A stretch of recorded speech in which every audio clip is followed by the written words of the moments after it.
longest trip I ever did was 540 miles on the Tennessee River. I did it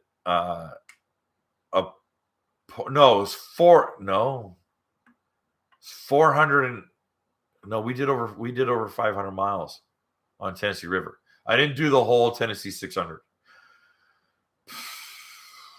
because that ride, they stop every 20 minutes and they all go 35 miles an hour. They're slow as snot and they stop and stop and stop. And I'm like, dude, I want to do this in 2 days. And they're like, we're going to take 6 days.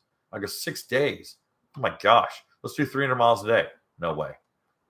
So I've done over 500 miles and it was over 3 days.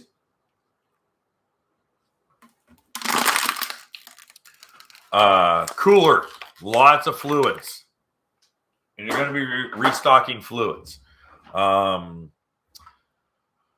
Rotate through your board shorts. If you got 2 or 3 pairs, rotate through your board shorts. Vest may not, you can hang your vest up overnight, turn it inside out, let it breathe. If it's a neoprene, actually both of them, just turn them inside out, let it breathe on a hanger in your hotel room. Bring it with you. But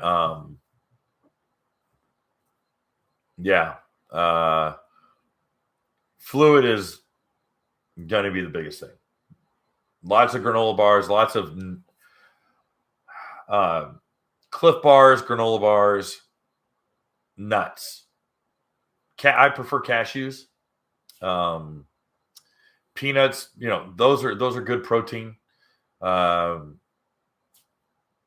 they're sealed up pretty good. You get a little, like the little Planters single servings, or if you get like the little, Planters things, lots of snacks, because typically you're not going to end up stopping to eat. You're going to be riding. At least I am. So you just eat on the fly. Hey guys, thanks for hanging out. This clip was taken from our weekly podcast that we record here every Sunday night at 8 p.m. Eastern Standard Time. If you want to watch the whole video, you can go to the Watercraft Journal's YouTube channel, go to playlists, and then click on live sessions. You're going to see it there. Otherwise, go ahead and leave a like, a comment, and definitely subscribe to the channel. It helps us grow. And again, thanks again for watching our videos, and we hope to see you soon.